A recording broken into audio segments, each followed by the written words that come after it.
Le rendez-vous de l'actualité, c'est avec Gabriel Attal. Gabriel, bonjour. Bienvenue dans ce journal que vous pouvez suivre en direct et en vidéo sur notre chaîne YouTube Radio J, sur notre site internet radioj.fr et sur notre application smartphone Radio J officielle. La société de sécurité israélienne Cybereason a révélé une cyberattaque organisée par le Hamas visant des responsables de l'autorité palestinienne. Selon le Jerusalem Post, l'unité a ciblé des responsables palestiniens en utilisant du contenu lié au plan de paix de Donald Trump à l'assassinat du général iranien Qassem Soleimani, ainsi qu'à d'autres sujets liés au conflit israélo-palestinien. Le ministre israélien des Affaires étrangères, Israel Katz, a défendu le refus du Japon d'autoriser les passagers israéliens à quitter le navire Diamond Princess en quarantaine avec plus de 200 personnes infectées par le coronavirus. Nous voulons ramener des personnes, pas des virus, a affirmé le ministre. Et la mère d'Ilan Halimi ne s'est pas rendue à la remise du prix dédié à son fils hier à Matignon. Cela fait suite à la décision de justice déclarant pénalement irresponsable le meurtrier de Sarah Halimi. Et à la fin de ce journal, vous retrouverez l'émission littéraire Pont Neuf présentée par Shlomo Malka. Radio J. Une cyberattaque organisée par le Hamas visant des responsables de l'autorité palestinienne a été découverte au cours des derniers mois par la société de sécurité israélienne Cybereason, rapporte aujourd'hui le Jerusalem Post. Selon Cybereason, après avoir identifié les cibles, le Hamas avait pour objectif de pirater les téléphones portables des victimes, accédant ainsi aux microphones et caméras ainsi qu'aux fichiers et informations stockés sur les appareils. La société de sécurité israélienne a déclaré avoir surveillé les cyberattaques, découvrant qu'elles avaient été menées de la même manière que celles commises contre des Israéliens. D'après Cybereason, il s'agirait d'une cellule qui agit contre diverses cibles à travers le Moyen-Orient depuis 2012. D'après le rapport, une unité de cyberpirates du Hamas a ciblé des responsables palestiniens en utilisant du contenu lié au plan de paix de Donald Trump, à l'assassinat du général Qassem Soleimani début janvier, ainsi qu'à d'autres sujets liés au conflit israélo-palestinien. Israël a décidé de suspendre ses liens avec le Haut Commissariat aux droits de l'homme de l'ONU, a annoncé le ministère des Affaires étrangères quelques heures après que l'organe des Nations Unies a publié une liste de 112 sociétés liées aux implantations israéliennes. Quiconque nous boycotte sera boycotté. Le Conseil des droits de l'homme des Nations Unies est un organe partisan et sans influence. Ce n'est pas pour rien que j'ai déjà ordonné la rupture de nos liens. Ce n'est pas non plus pour rien que l'administration américaine a pris également cette décision, a déclaré le Premier ministre Benjamin Netanyahou. Hier, la décision du Conseil des droits de l'homme de l'ONU avait entraîné de vives critiques de la part des responsables israéliens. Revue de presse à ce sujet de Daniel Haïk en partenariat avec le studio Kalita. Honte de l'ONU, titre le Israël Hayom en accompagnant ce titre d'une menace claire de la part des Israéliens. Ceux qui nous boycotteront, nous les boycotterons à notre tour. C'est ce qu'a déclaré Benjamin Netanyahou en réaction à cette annonce. Et en page 2, le Israël Hayom cite également le Premier ministre qui a déclaré: au lieu de s'occuper sérieusement des droits de l'homme, l'ONU nous dénigre. Quant à Benny Gantz, il a affirmé: la responsable du Conseil des droits de l'homme de l'ONU a perdu tout contact avec la réalité. Le Israël annonce également que le ministère de l'économie chargé du commerce extérieur a promis que les sociétés israéliennes qui sont installées donc justement en Judée et en Samarie et qui seraient affectées par la décision de l'ONU pourront obtenir des dédommagements de la part du ministère. Et Amnon Lord, dans son éditorial consacré à cette décision, affirme que la meilleure manière de répondre au BDS et à l'ONU, c'est d'encourager ces sociétés en achetant en particulier chez elles. L'ONU s'est pliée au BDS, titre pour sa part le Yediot Aharonot en manchette, et Ben Dror Yemini, son principal éditorialiste, de rappeler en première page que 20 000 Palestiniens travaillent actuellement pour des sociétés israéliennes dans les zones industrielles de Judée et de Samarie. Ils y reçoivent un salaire qui est 3 fois supérieur à celui que leurs camarades reçoivent à l'intérieur de l'autorité palestinienne, et Ben Dror d'expliquer que ce sont eux avant tout, ces Palestiniens, qui paieront le prix de la scandaleuse décision de l'ONU. Et en marge de cette décision, le Yediot Aharonot nous fournit une information plus optimiste qui nous vient d'une Scandinavie généralement, on le sait, très pro-palestinienne. En effet, le journal indique que la Norvège a affirmé hier qu'il était interdit d'empêcher la participation d'Israéliennes à des événements, et ce à cause de l'occupation des territoires. C'est un pas important contre le BDS, souligne-t-on, côté israélien. Droits de l'homme de l'ONU a publié hier la liste des entreprises israéliennes et étrangères engagées dans des activités économiques avec les implantations israéliennes de Judée-Samarie. Israël dénonce une mesure honteuse qui rappelle des périodes sombres de l'histoire. Les explications à Jérusalem de Pascal Sunshine. Cela aura pris plus de 3 ans, mais le Conseil des droits de l'homme de l'ONU a fini par publier sa liste noire des entreprises ayant des activités dans les localités israéliennes de Judée-Samarie. Un document qui recense pas moins de 112 sociétés engagées dans des activités particulières liées aux colonies israéliennes dans les territoires palestiniens occupés, selon les termes de la résolution. Le concept d'activité particulière évoqué par le Conseil des droits de l'homme a une résonance assez désagréable. Dans sa résolution de 2016, le Conseil des droits de l'homme notait ainsi que certaines entreprises ont permis et facilité directement et indirectement la création et l'extension de colonies israéliennes dans le territoire palestinien occupé et en ont tiré profit et s'était dit préoccupé par les activités économiques qui permettent l'extension et la consolidation des colonies. Ce que l'ambassadeur palestinien à Genève avait à l'époque qualifié de complicité d'actes de guerre. D'ailleurs, le projet originel allait même beaucoup plus loin. Le Conseil des droits de l'homme avait en effet prévu d'appeler les États membres de l'ONU à cesser purement et simplement leurs importations en provenance de l'Est de la ligne verte. Il s'était finalement contenté de leur demander de rappeler à leurs entreprises que de telles importations étaient contraires au droit international. Sur les 300 entreprises passées au crible, un peu plus d'un tiers a donc rempli les critères de cette base de données. 94 sont israéliennes, les 18 autres sont étrangères, et non des moindres, puisqu'on y retrouve Alstom, Airbnb, Expedia, Booking.com, TripAdvisor ou Motorola. Cette liste noire du Conseil des droits de l'homme de l'ONU est évidemment du pain béni pour le mouvement BDS, boycott, désinvestissement, sanctions, et les diverses organisations pro-palestiniennes qui font campagne auprès des acteurs économiques, sociaux ou culturels pour la délégitimation d'Israël. Jusqu'à présent, les États restent prudents et sont réticents à valider des mesures de boycott économique. L'étiquetage européen des produits en provenance de Judée-Samarie a été jugé comme un compromis supportable. La France, il faut d'ailleurs le rappeler, dispose d'une loi interdisant le boycott. Cela dit, de l'aveu même de Michelle Bachelet, la haut-commissaire aux droits de l'homme, cette liste ne constitue pas et n'entend pas constituer un processus judiciaire ou quasi-judiciaire. On peut donc s'interroger sur sa finalité.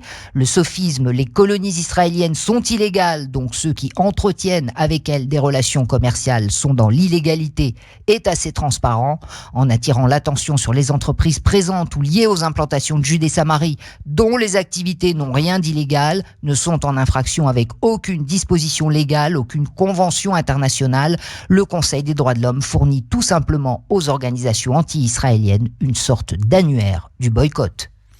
Au Conseil de sécurité de l'ONU mardi, les Palestiniens avaient renoncé à présenter leur résolution condamnant le plan de paix de Donald Trump. Un responsable palestinien a exprimé une déception amère et un sentiment d'être revenu honteux suite au discours de Mahmoud Abbas, a rapporté le Israel Hayom. Nous avons été pris au dépourvu et nous n'avons pas correctement évalué la pression américaine sur les membres du Conseil de sécurité, a dénoncé un responsable. Selon lui, la majorité des membres du Conseil étaient en accord avec les revendications palestiniennes, mais ont cédé face à la pression américaine.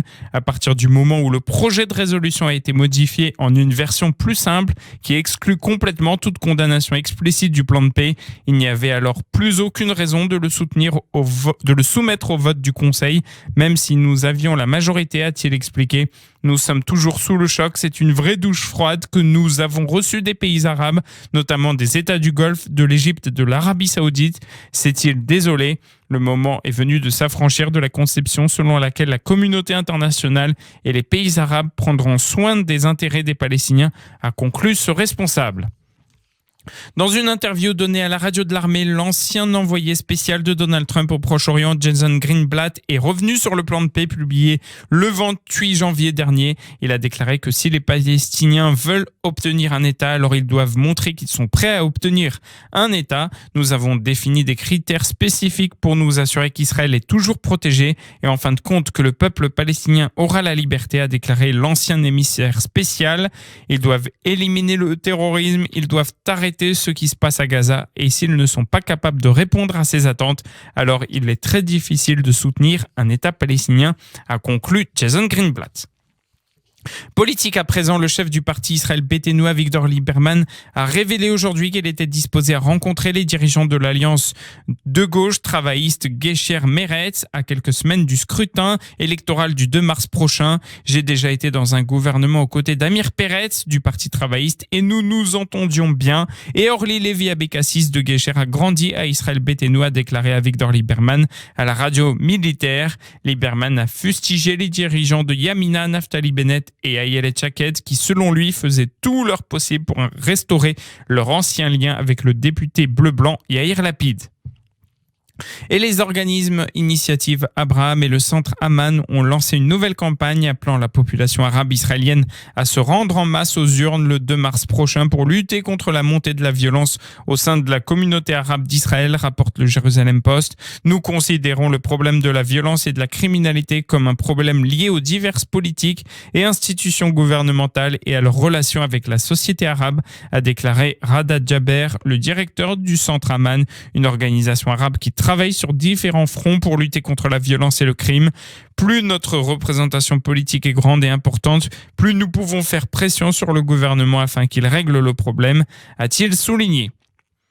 Radio J, il est 14h13, on va marquer une courte pause et on revient dans un instant pour la suite du journal. Le Parlement syrien a officiellement reconnu tout à l'heure comme génocide le massacre d'environ 1,5 million d'Arméniens entre 1915 et 1917 sur fond de vives tensions avec la Turquie après des affrontements meurtriers dans le nord-ouest de la Syrie.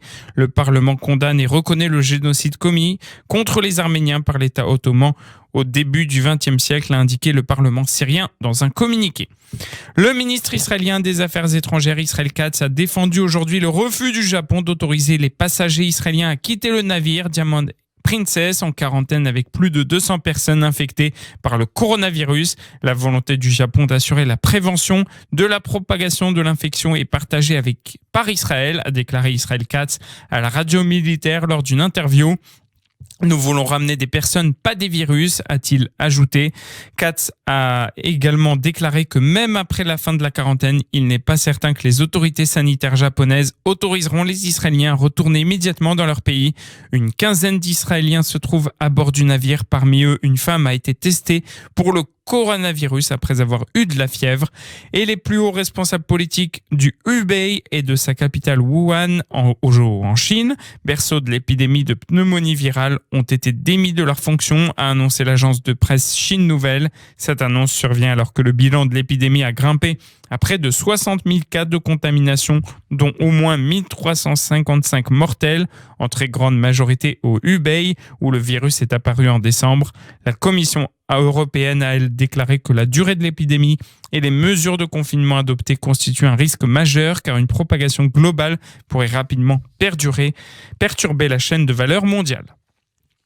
Le Keren Hayesod fête son centenaire et lance une campagne Israël pour que les soutiens pour l'État hébreu viennent davantage d'Israéliens que de personnalités extérieures. En quoi consiste précisément cette campagne ? La déléguée du Keren Hayesod, Myriam Azogi Alboax, répondait aux questions ce matin de Pascal Sunshine. À l'aube de ces 100 ans, puisqu'on fête les 100 ans du Keren Hayesod, qui a été créé en 1920, donc.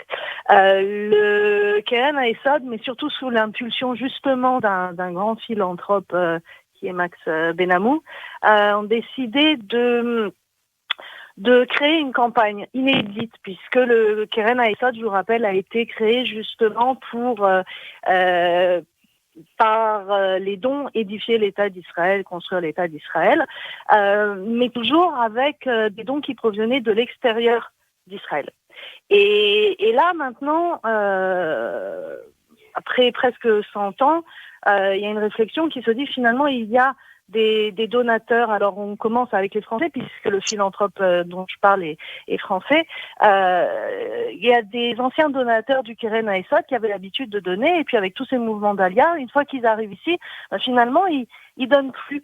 Alors, il y a un effet de participation à la société qui s'est un petit peu tari du fait de cet alia, alors que c'est un petit peu l'effet inverse qu'on attend justement, puisque la participation l'édification d'Israël, ça continue puisqu'on est toujours en train de construire ce pays plus de 70 ans après. Et donc ils ont décidé en fait oui. Allez-y. Donc c'est pour ça que voilà, ça c'était la réflexion initiale, c'était de se dire finalement ces Olim doivent jouer un rôle à travers leur philanthropie, doivent jouer un rôle de citoyens, doivent s'intégrer à la société israélienne qui est une société, je vais pas vous l'apprendre, qui est fondée sur l'entraide. Alors ces Olim justement, vous leur proposez de s'engager dans quoi, dans quel type de projet? Alors, on leur propose de s'engager justement autour des projets, alors d'abord dans un premier temps d'intégration, puisque les programmes du Keren Hayesod via l'agence juive, c'est beaucoup de programmes pour favoriser l'intégration et on pense que des personnes qui sont eux-mêmes passées par cette étape difficile d'intégration sont plus à même justement de comprendre cet enjeu. Donc, on les encourage déjà, mais pas seulement parce que le Keren Hayesod, c'est pas seulement l'intégration, c'est le renforcement de la société israélienne dans son ensemble. Donc c'est aussi les segments les plus vulnérables de la société israélienne. Donc on les encourage aussi également à participer, à contribuer et à venir voir sur place, puisqu'ils sont sur place. Donc on n'a pas besoin d'organiser des missions pour qu'ils viennent voir ce qui se passe et où va l'argent. C'est au moins l'avantage en plus qu'ils ont d'être ici, c'est de venir voir sur place, de pouvoir prendre une journée ou même une heure pour venir voir le travail qui est accompli grâce à cet argent. Et donc tous les programmes qu'il y a ici en Israël pour renforcer, vous savez, toutes les jeunes qui vivent dans ce qu'on appelle la périphérie sociale, les programmes qui donnent une chance, une égalité de chance, si on peut dire, à tous ces jeunes qui sont dans une situation soit de danger parce que ils ne sont plus scolarisés, parce que ils ont un environnement familial et social assez lourd, ou alors simplement pour, vous savez, le programme NETA, qui est un programme qui permet aux enfants de la périphérie sociale, donc qui n'ont pas forcément la possibilité d'avoir des chougim, des classes après l'école payées par leurs parents, et là on leur donne la possibilité de venir apprendre l'informatique, l'entrepreneuriat, l'anglais, donc on donne une chance. Et ça, c'est ça qu'on propose justement à ces Olim à travers la campagne Israël, c'est de s'inscrire vraiment dans un projet national, de faire partie de la société israélienne, d'être membre de cette société à travers justement la philanthropie et de venir voir. Il n'y a pas de secret, c'est complètement transparent. Donc c'est vraiment participer, aider les siens, les autres Olim qui ne sont pas forcément dans des situations que tous les Olim de France ou d'Europe qui arrivent ne sont pas dans des situations socio-économiques toujours faciles. Un peu d'économie à présent. L'euro est tombé à son plus bas niveau face au shekel en près de 20 ans. Hier, la monnaie unique européenne était en baisse. 1 euro valant désormais 3,73 shekels, son niveau le plus bas en 18 ans. 3 raisons peuvent expliquer ce phénomène. Premièrement, les sociétés internationales de cotation ont attribué une très bonne note à Israël. Deuxièmement, les exportations israéliennes, notamment dans le domaine des technologies de pointe, sont très importantes, poussant ainsi la valeur du shekel. Et enfin, nombreux sont les Israéliens qui investissent à l'étranger, particulièrement dans des bourses américaines. En bref, des tags antisémites ont été inscrits devant 2 écoles du quartier de Pomezia à Rome, en Italie. Selon la chaîne 13 israélienne, on pouvait lire « Brûler les Juifs » et « Brûler Anne Frank ». En France, Ruth Halimi, la mère d'Ilan Halimi, ne s'est pas rendue à la remise du prix dédié à son fils hier à Matignon, suite à la décision de justice déclarant pénalement irresponsable le meurtrier de Sarah Halimi, a affirmé la romancière et scénariste Émilie Frêche est présidente du jury. Celle-ci a évoqué le grand découragement après la décision de justice. Il s'agit de l'une des raisons pour lesquelles Ruth, la maman d'Ilan, n'est pas parmi nous aujourd'hui, a-t-elle déclaré devant le Premier ministre Édouard Philippe, également présent à la remise de de prix. Le dirigeant français a par ailleurs dénoncé les préjugés antisémites qui mènent à des actes qui ne tombent pas du ciel. De même, la mort d'Ilan Halimi n'est pas tombée du ciel, elle est l'expression de préjugés, d'idées qui petit à petit se construisent et se développent, a averti le Premier ministre français 14 ans après la mort de ce jeune juif âgé de 23 ans torturé par le gang des barbares. Et puisqu'on parle du chef du gouvernement français, Édouard Philippe, il a reçu ce matin les partenaires sociaux à Matignon pour faire un bilan des concertations sur la réforme des retraites avant la reprise des débats à l'Assemblée nationale et de la conférence de financement la semaine prochaine. Les syndicats ont regretté l'absence d'avancées sur le sujet de la pénibilité, la CFDT dénonçant même un blocage du patronat sur ce point. La possibilité de partir en retraite avant l'âge légal de 62 ans pour les travailleurs exerçant des métiers pénibles est un point crucial pour le premier syndicat français, a rappelé son secrétaire général Laurent Berger. Mais la question de la réparation n'est pas annoncée aujourd'hui, a-t-il regretté, expliquant qu'on sent un gros blocage des organisations patronales. On a un sujet de contentieux avec les employeurs, a confirmé le numéro 1 de l'UNSA, Laurent Escure, appelant l'exécutif à prendre ses responsabilités pour fixer des règles autour de cette question. Et toujours à ce sujet, 2 piliers de la commission des finances de l'Assemblée nationale, les députés La République En Marche, Émilie Cariou et Laurent Saint-Martin, ont indiqué hier avoir écrit au Premier ministre pour l'interroger sur les impacts budgétaires de la réforme des retraites. Dans ce courrier daté de mardi, les 2 parlementaires posent une quinzaine de questions à Édouard Philippe afin de juger de la faisabilité financière de la réforme des retraites. Le taux de chômage en France a fortement baissé au 4e trimestre de l'année dernière. Selon l'INSEE, il s'élève en effet à 8,1% contre 8,5% 3 mois plus tôt. Il s'agit du plus bas taux de chômage atteint depuis la fin 2008 et de la plus forte contraction trimestrielle notée depuis 2 ans. C'est la preuve que l'ambition d'un taux de 7% à la fin du quinquennat, pas gagné d'avance, est atteignable. S'est réjoui ce matin sur RTL Muriel Pénicaud, la ministre du Travail. La responsable politique a également ajouté que 24 départements se situaient déjà sous les 7% de chômage. Des hold-up au bout du fil, 10 et 14 ans de prison ainsi que 2 millions d'euros chacun ont été requis hier à l'encontre de 2 hommes dans le procès dit des faux Le Drian, afin de se faire passer pour le ministre de la Défense auprès de riches personnalités entre 2015 et 2017. Les malfaiteurs avaient utilisé de faux documents, parfois un masque du ministre, mais ils ont avant tout agi par téléphone, a souligné la procureure en préambule de ces réquisitions. Les 2 accusés ont énergiquement clamé leur innocence, mais pour la magistrate, cette défense s'éclate et se disloque sur la solidité et la réalité des preuves. Radio J, il est 14h25 passé, c'est la fin de ce journal. Merci de l'avoir suivi. Retour de l'information sur Radio J à 15h. Et dans un instant, vous retrouvez l'émission littéraire Pont Neuf, présentée par Shlomo Malka. Bon après-midi à tous.